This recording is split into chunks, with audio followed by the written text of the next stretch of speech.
پانی پر دم کر کے پلائیں، دوائیں جو دے رکھی ہیں ڈاکٹر نے ان پر دم کر لیا کریں، کوئی تیل مالش کے لیے دے رکھا ہے تو اس پر دم کر لیں، اللہ بہتر کرے گا انشاءاللہ تعالی۔ جی غوثیہ صاحبہ کیا سوال ہے آپ کا؟ السلام علیکم۔ وعلیکم السلام۔ وعلیکم السلام ورحمۃ اللہ وبرکاتہ۔ میرے طبیعت اچھا نہیں میں نماز ہلو جی جی میں نماز پڑھتی بیٹھ کو پڑھ سکتے کیا؟ ٹھیک ہے۔ کیا پریشانی ہے کھڑے ہو کر پڑھنے میں؟ نماز آپ کو میں کھڑ کو پڑھتی ہوتا نہیں، پاؤں درد دیتا، بیٹھ پہ پڑھتی ہوں۔ ٹھیک، دیکھیے یاد رکھیے کہ فرض نماز میں قیام فرض ہے اور نوافل میں قیام فرض نہیں ہے، تو نوافل تو کوئی بھی آدمی بیٹھ کر کے پڑھ سکتا ہے، اور فرض نمازیں اگر تکلیف ہے، کوئی معذوری ہے، کوئی ایسی پریشانی ہے جس کی وجہ سے کھڑے ہونے کی طاقت نہیں ہے تو پھر اس کے لیے فرض بھی بیٹھ کر پڑھنے کی اجازت ہے۔ آپ کو اگر تکلیف ہے اور واقعتاً کھڑے ہونے میں دقت ہے تو آپ بیٹھ کر نماز پڑھ لیا کریں، اللہ قبول کرے گا انشاءاللہ تعالی۔ شمشاد بھی آپ بتائیں آپ کا سوال کیا ہے؟ کی نسبت چھوڑے نہیں آتی ہیں، دیکھ لو چلے جاتی۔ ٹھیک ہے، اللہ کرم کا معاملہ کرے گا انشاءاللہ۔ جی مفتی صاحب کیا فرمائیں؟ رشتے آتے ہیں، دیکھتے ہیں، اچھا۔ چلے جاتے ہیں۔ دیکھیں جس کے رشتے کا مسئلہ ہے بچی یا بچہ، اس سے کہیں کہ سورہ رحمان روزانہ 3 مرتبہ تلاوت کرے، نماز کی پابندی رکھے، نماز نہ چھوڑے کسی حال میں بھی، اور روزانہ 3 مرتبہ سورہ رحمان تلاوت کرے۔ بچی کا اگر مسئلہ ہے تو یہ ہے کہ جب تک پاکی کے ایام ہیں مستقل طور پر یہ عمل جاری رکھے، جب ناپاکی کے ایام آئیں بند کر دے، پھر جب پاک ہو جائے پھر شروع کر دے، اسی طریقے سے سلسلہ جاری رکھے، اللہ رکاوٹوں کو دور فرما دیں گے اور انشاءاللہ نکاح کے راستے آسان فرما دیں گے۔ سلطانہ صاحبہ کیا سوال ہے آپ کا؟ السلام علیکم۔ وعلیکم السلام۔ وعلیکم السلام ورحمۃ اللہ۔ ہماری بچے کی شادی ہو کے 5 سال ہو رہا، اولاد نہیں ہے، اس کے لیے دعا۔ اللہ کرم کا معاملہ کرے گا۔ جی مفتی صاحب دیکھیے، ربنا ہب لنا من ازواجنا وذریاتنا قرۃ اعین یا رب لا تذرنی فردا وانت خیر الوارثین، ان دونوں دعاؤں میں سے جو بھی ہو، ہر نماز کے بعد یا نماز میں تشہد دعائے معصورہ کے بعد سلام پھیرنے سے پہلے 7 مرتبہ پڑھ لیا کریں، اللہ تبارک و تعالی انشاءاللہ اولاد دے دیں گے، اور استغفار دونوں میاں بیوی زیادہ سے زیادہ کریں، وہ اللہ بہتر کرے گا انشاءاللہ۔ جی محمد حلیم صاحب کیا سوال ہے؟ جی ایسا جی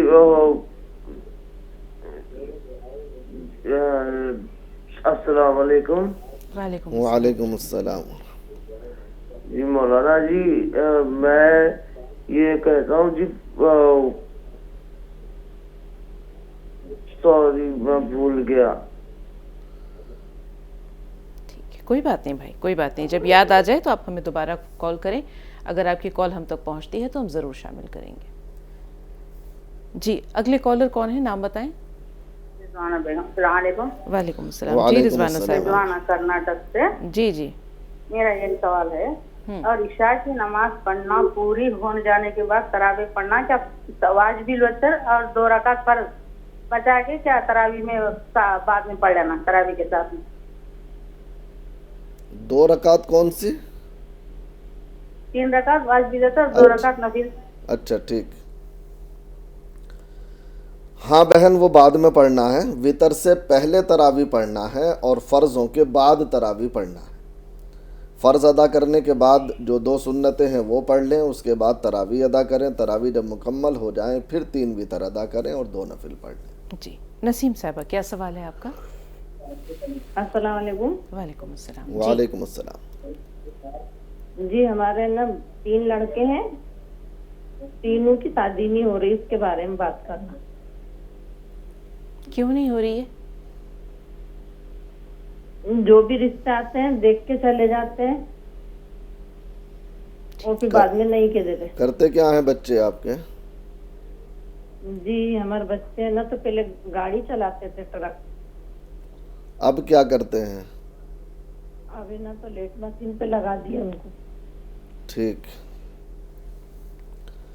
دیکھیے جہاں بھی لگا دیا، جو بھی کام کر رہے ہیں ان سے کہیں کہ محنت سے کام کریں اور ایمانداری کے ساتھ کام کریں، رشتے کے لیے ان سے کہیں کہ نماز کی پابندی ضرور رکھیں، نماز نہ چھوڑیں، اور سورہ رحمان 3 مرتبہ ہر بچہ جس کے رشتے کا معاملہ ہے سورہ رحمان روزانہ 3 مرتبہ پڑھا کرے۔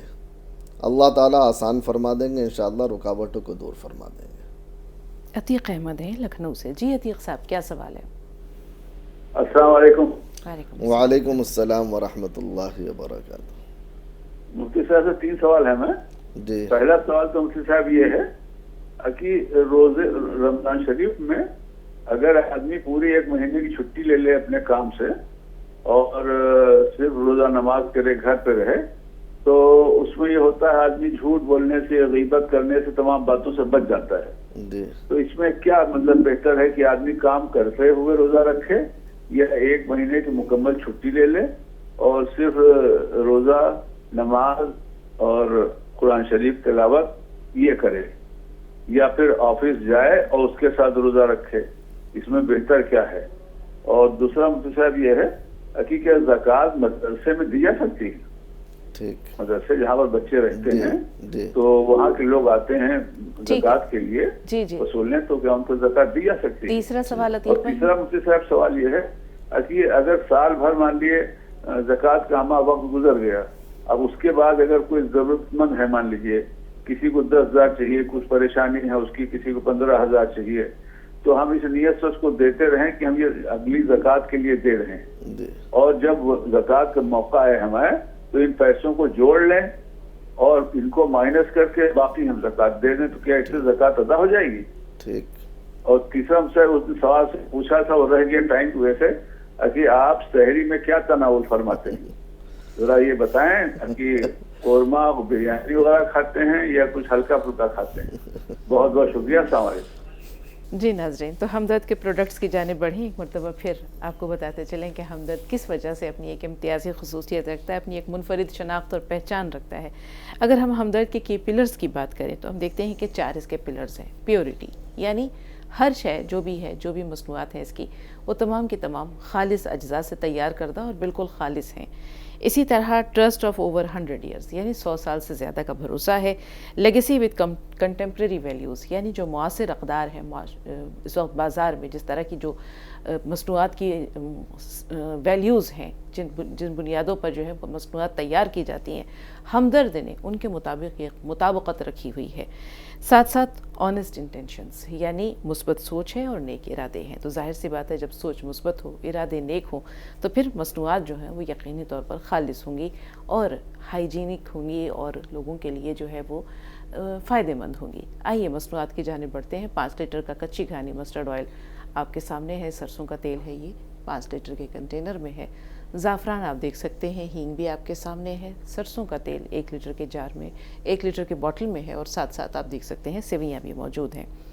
ہمدرد کے خالص مسالے جات کی اگر ہم بات کریں تو بہت تحقیق کے بعد ہمدرد اپنی کمپنی میں ہی یہ مسالے تیار کرتا ہے۔ سب سے پہلے تو جن چیزوں کا انتخاب، جن مسالوں کا انتخاب عمل میں آتا ہے، وہ بہت ہی چھان پھٹک کے بعد بہترین اور خالص ہوتی ہیں، اور اس کے بعد جب ان کی پروسیسنگ شروع ہوتی ہے، ان کی گرائنڈنگ شروع ہوتی ہے، تو ان کو کلیننگ کے 4 مرحلوں سے گزارا جاتا ہے، اور اس کے بعد ان کی جب گرائنڈنگ ہوتی ہے تو ان کو ہلکے ٹیمپریچر پر گرائنڈ کیا جاتا ہے تاکہ اس کے اسینشیل آئلز جو ہیں وہ ہمیشہ برقرار رہیں۔ ان کو نائٹرو پیک میں جو ہے وہ پیک کیا جاتا ہے تاکہ خوشبو اور رنگت جو ہے وہ برقرار رہے۔ تو اس کے بعد نائٹرا پیک کے بعد ہم دیکھتے ہیں کہ یہ چونکہ مشینوں سے پیک کیے جاتے ہیں لہٰذا یہ ہائیجینک بھی ہیں۔ اب آپ دیکھ لیں کہ مسالے کون کون سے ہیں۔ اب ظاہر سی بات ہے کہ قورمے مسالے سے بات شروع ہو رہی ہے۔ قورمہ مسالہ ہے، بریانی مسالہ ہے، حیدرآبادی بریانی مسالہ ہے، نہاری مسالہ ہے، کچن کنگ مسالہ، چکن مسالہ، میٹ مسالہ، حلیم مسالہ، ٹکا مسالہ، اور ساتھ ساتھ آپ دیکھ سکتے ہیں دونوں جانب چھوٹے چھوٹے سے جو پیکٹس ہیں ان میں ثابت مسالے ہیں، ایک طرف سونف ہے اور دوسری طرف دار چینی ہے۔ اب مشروبات کی جانب آتے ہیں۔ مشروبات میں آپ دیکھ سکتے ہیں کہ یہاں پر ہمارے پاس جو ہے وہ ہمدرد کا گلوکوز ڈی ہے۔ گلوکوز ڈی کے ساتھ آپ دیکھ سکتے ہیں کہ شہد بھی موجود ہے۔ شہد کے ساتھ آپ یہاں پر دیکھ سکتے ہیں روح افزا ہے۔ روح افزا کے ساتھ آپ کو نظر آئے گا نیمبو پانی۔ نیمبو پانی کے ساتھ آپ دیکھ سکتے ہیں کہ اورنج اسکواش ہے، لیمن اسکواش ہے، اور شربت سندل بھی موجود ہے۔ آئیے اب رمضان کوئز کی بات ہو جائے کہ رمضان کوئز میں جو آج کا سوال ہے وہ نوٹ کر لیں کہ رمضان ہجری کیلنڈر کا کون سا مہینہ ہے. اسلامی کیلنڈر کو ہجری کیلنڈر کہتے ہیں, تو رمضان اسلامی کیلنڈر کا کون سا مہینہ ہے؟ آپشن اے ہے 9واں مہینہ, آپشن بی ہے 10واں مہینہ اور آپشن سی ہے 11واں مہینہ. نمبر ہے 9289568993. نمبر ایک بار پھر نوٹ کر لیں 9289588993. اب آتے ہیں ہم بھائی کے سوال کی طرف. عتیق بھائی کا سب سے پہلے وہ سوال جو بہت اہم ہے اور وہ بار بار پوچھتے ہیں کہ آپ سحری میں کیا کھاتے ہیں؟ دیکھیے عتیق بھائی, کل بھی میں نے بتایا تھا کہ میں سحری میں شام میں تو میں سب کچھ کھا لیتا ہوں, شام میں تو جو مل جائے, لیکن سحری میں سادہ ہی کھانا زیادہ تر کھاتا ہوں. اور قورمہ مجھے طبعاً پسند نہیں ہے, شوربہ زیادہ پسند ہے قورمے کے مقابلے. سالن روٹی یا سالن چاول کچھ بھی ہو جاتا ہے, سادہ چاول اس کے ساتھ سالن. کبھی کبھار بریانی بھی چل جاتی ہے, لیکن بریانی میں چونکہ تراوٹ ہوتی ہے تو سحری میں زیادہ مناسب نہیں ہوتی, تو اس لیے میں سحری میں سادہ کھانا کھاتا ہوں اور کچھ کھجور کے ساتھ پانی, تو اس کی وجہ سے دن بھر سکون بھی رہتا ہے. باقی سادہ ہی رکھتا ہوں میں سحری میں. شام میں تو کچھ بھی کھا لیتا ہوں, شام میں کوئی دقت نہیں ہے. سال بعد آئندہ سال کی زکوٰۃ کیا دیا جا سکتا ہے؟ ہاں, سال آنے سے پہلے زکوٰۃ ادا کی جا سکتی ہے اس نیت کے ساتھ, جیسے آپ رمضان میں مثال کے طور پر ادا کرتے ہیں. حالانکہ میں بارہا کہہ چکا ہوں کہ رمضان کے ساتھ خاص نہیں ہے زکوٰۃ کا مسئلہ, تو لیکن پھر بھی اگر کوئی رمضان میں زکوٰۃ نکالتا ہے اور شعبان میں, رجب میں یا پہلے موقع ایسا آ جاتا ہے کہ اس کے پاس ویسے دینے کے لیے نہیں ہے, وہ چاہتا ہے کہ زکوٰۃ ہی میں سے ادا کر دوں, وہ یہ نیت سے کہ جو رمضان میں زکوٰۃ نکالوں گا اس میں سے یہ میں 5,000 روپے ادا کر رہا ہوں, 2,000 روپے ادا کر رہا ہوں, تو اس نیت سے اس کی زکوٰۃ ادا ہو جائے گی. اور جب وقت آئے گا, وہ تاریخ آئے گی, اس دن حساب لگائیں گے, تو جو اب تک اس نیت سے ادا کر چکے ہیں کہ میں زکوٰۃ ادا کر رہا ہوں, اسے مستثنیٰ کر کے یعنی اس سے الگ کر کے پھر باقی زکوٰۃ ادا کر دیں گے. رمضان میں چھٹی بہتر ہے یا آفس میں جانا؟ دیکھیے بھائی, اس میں کوئی وہ نہیں ہے, شریعت نہ تو آپ کو جانے کی پابند کرتی ہے اور نہ چھٹی کے لیے مجبور کرتی ہے. شریعت تو یہ کہتی ہے کہ آپ اپنی زندگی کے امور انجام دیتے رہیں اور اس کے ساتھ روزہ بھی رکھتے رہیں, تو دونوں طریقے سے درست ہے. افضل کا جہاں تک آپ نے کہا ہے کہ افضل کیا ہے, تو دیکھیے ایک آدمی محنت کر رہا ہے, مزدوری کر رہا ہے یا آفس میں کام کر رہا ہے, دن بھر اپنے دماغ کو تھکا رہا ہے, پھر بھی روزہ رکھ رہا ہے, تو اس کا ثواب لامحالہ اس کے مقابلے زیادہ ہوگا جو گھر کے اندر سکون سے بیٹھا ہوا ہے, اسے کوئی کام نہیں ہے, بالکل فری ہے, وہ عبادت میں مشغول ہے. رہا معاملہ کہ ثواب اس کا زیادہ ہوگا جو اس کے ساتھ کام کر رہا, لیکن جہاں تک آپ نے کہا کہ جھوٹ سے اور اس طریقے سے دیگر چیزوں سے وہ بچے گا گھر میں رہ کر کے, تو یہ تو ہمیں پورے سال بچنا ضروری ہے. آفس میں جھوٹ بولنا جائز نہیں, دھوکہ دینا جائز نہیں, اسی طریقے سے دیگر گناہ جائز نہیں. ہم بھلے کریں تو یہ تو ویسے بھی جائز نہیں ہے, انہیں تو ہر حال میں ہمیں چھوڑنا ہی ہے. تو اب زیادہ تو ثواب اس کا ہوگا, لیکن بہت سارے لوگوں سے بلکہ علماء سے ہمیں ملتا ہے, صحابہ کرام رضوان اللہ علیہم اجمعین سے بھی ہمیں ملتا ہے کہ وہ رمضان المبارک میں جو ویسے مسائل وغیرہ ہوتے تھے, دیگر چیزیں ہوتی تھیں, ان سے بھی ایک طرف کنارہ کر کے صرف قرآن اور رمضان میں مشغول ہو جایا کرتے تھے. تو یہ جائز ہے, اس میں کوئی حرج کی بات نہیں ہے. آدمی صرف اس لیے تاکہ میں اللہ سے قربت پیدا کر سکوں اور اللہ تبارک و تعالیٰ کا جو ہے خاص جو یہ امور کو انجام دے سکوں, تو اس میں بھی انشاءاللہ پھر زیادہ فضیلت ہو جائے گی اگر یہ نیت ہے تو. شریف بھائی کیا سوال ہے آپ کا؟ السلام علیکم ورحمۃ اللہ وبرکاتہ. وعلیکم السلام ورحمۃ اللہ وبرکاتہ. مفتی صاحب, میرے 2 سوال ہے. ایک جنگ احد کے تعلق سے ہے. جی. جنگ احد میں حمزہ رضی اللہ عنہ شہید ہو گئے تھے. جی. اور ایک سوال میرا یہ ہے, اسی کے اندر میرے مبارک نبی کے دندانے بھی شہید ہو گئے تھے. اس جنگ میں میرے نبی کو کامیابی ملی تھی یا نہیں, وہ ایک سوال. میرا دوسرا سوال کیا دندانے مبارک شہید ہوئے تھے, اس کے بعد آپ نے کیا کہا؟ اس کے بعد میرے نبی کی جنگ میں کامیابی ملی تھی یا نہیں, وہ ایک مسئلہ ہے. ٹھیک. دوسرا سوال میرا یہ ہے, میرے سالے بہنوں کی حق ادا نہیں کرے, ابھی روزداروں کو کھانا کھلاتے ہیں یہ لوگ, میں تو ان کے کھانے پہ نہیں کیا تو دعوت قبول نہیں کرتا ہوں. اور دوسرا میرے سے کوئی اگر رشتے دار پوچھا بھی تو میں ان کو منع کرتا ہوں, یہ صحیح ہے یا نہیں, میری رہنمائی اچھے سے کر دیجیے. یہ کیا کہا ہے انہوں نے, سمجھ میں آیا مفتی صاحب؟ جی بہتر. دیکھیے پہلی بات تو میں بارہا کہتا ہوں کہ جب بھی آپ سوال کریں کسی کو خاص ٹارگیٹ بنا کے نہ کریں یا اپنا رشتہ بیان کر کے نہ کریں, بلکہ مطلقاً سوال کریں کہ ایک شخص ایسا ہے کہ وہ یہ عمل کرتا ہے اور اس کے ساتھ ہمارا رویہ ایسا ہے یا جو اس کے ساتھ ایک شخص کا رویہ ایسا ہے تو کیسا ہونا چاہیے. بہرحال دیکھیے جہاں تک معاملہ ہے کہ بہنوں کا حق انہوں نے نہیں دیا اور وہ افطاری کراتے ہیں یا دیگر امور انجام دیتے ہیں تو وہ اس کے گنہگار ہیں. جو انہوں نے حق ادا نہیں کیا تو وہ تمام کا تمام ان کے لیے ناجائز حرام ہے اور کل قیامت کے دن بھی گرفت ہوگی اور دنیا میں بھی جو ہے ان کا معاملہ حلال کا نہیں ہوگا چونکہ اس کے اندر ملاوٹ ہو گئی، بہن کے مال کی، ناجائز مال کی ملاوٹ ہو گئی تو یہ بھی درست نہیں ہوگا. لیکن رہا معاملہ یہ کہ آپ خود نہیں جاتے، دوسروں سے بھی ان کی منع کرتے ہیں، دوسروں سے بھی برائی کرتے ہیں، یہ اچھی چیز نہیں ہے. اس سے اسلام نے منع کیا ہے. ان کی غیبت کرنا یا ان کی اس طرح کی باتیں کرنا یا دوسروں کو روکنا یہ آپ کے لیے مناسب نہیں ہے. ہاں اگر کوئی پوچھ رہا بتا دیا الگ بات ہے، لیکن ویسے آپ خواہ مخواہ اس طرح لوگوں کو کچھ نہ کہتے بھی نہیں. غزوہ احد سے متعلق سوال مفتی صاحب.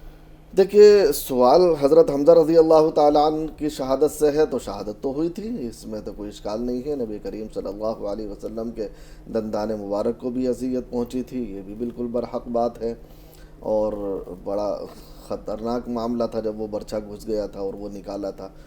بڑا سخت مرحلہ تھا، نبی کریم صلی اللہ علیہ وسلم کو بڑی اذیتوں سے گزرنا پڑا تھا. اللہ تعالیٰ پیارے آقا صلی اللہ علیہ وسلم کو ہم سب کی طرف سے اجر عظیم عطا فرمائے. سوال کیا تھا اس میں ان کا بنا؟ کہ کامیابی ملی تھی. ہاں کامیابی ملی تھی یا نہیں ملی تھی. تو جنگ احد میں جو پاسا پلٹا تھا یہ اللہ تعالیٰ کو ایک دکھلانا تھا کہ نبی صلی اللہ علیہ وسلم کی بات اگر نہیں مانی جائے گی، آپ کا حکم ٹوٹے گا تو پریشانی آئے گی، جیتی ہوئی جنگ ہار جائیں گے. لیکن نتیجتاً اللہ تبارک و تعالیٰ نے کچھ ایسا کیا کہ باوجود جنگ میں غلبہ پانے کے کفار اور باوجود اس بات کے کہ وہ پوری طرح سے قابو پا چکے تھے، لیکن ان کے دلوں کے اندر اللہ نے ہیبت ڈالی اور پھر وہ چھوڑ کر کے چلے گئے اور فتح مسلمانوں کو نصیب ہو گئی. تو رزلٹ اور آخری نتیجہ تو یہ تھا کہ اللہ تبارک و تعالیٰ نے مسلمانوں کو ہمت دی تھی بعد میں اور پھر سب اکٹھے ہو کر کے جنگ بھی کی تھی اور پھر وہ کفار کے اندر ہیبت ڈال دی تھی اور مسلمانوں کو پھر لاسٹ میں کامیابی مل گئی تھی. محمد علی صاحب ہیں پٹنہ سے. جی علی بھائی کیا سوال ہے؟ محمد علی صاحب ہمیں سن پا رہے ہیں آپ؟ محمد علی بھائی ہماری آواز مل رہی ہے آپ کو؟ ایسا لگتا ہے ہیلو جی جی علی بھائی سوال بتائیے.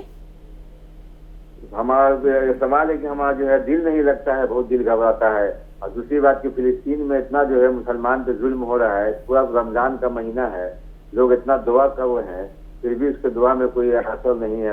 مسلمان سب ایسے ہی بیچارہ جو ہے بھوک سے مر رہا ہے اور ویسے ہی جو ہے اس پر کوئی دیکھنے والے نہیں ہے. اور ہمارے لیے دعا کر دیجیے ہماری صحت کے لیے. ان کا دل گھبراتا ہے، کام میں دل نہیں لگتا.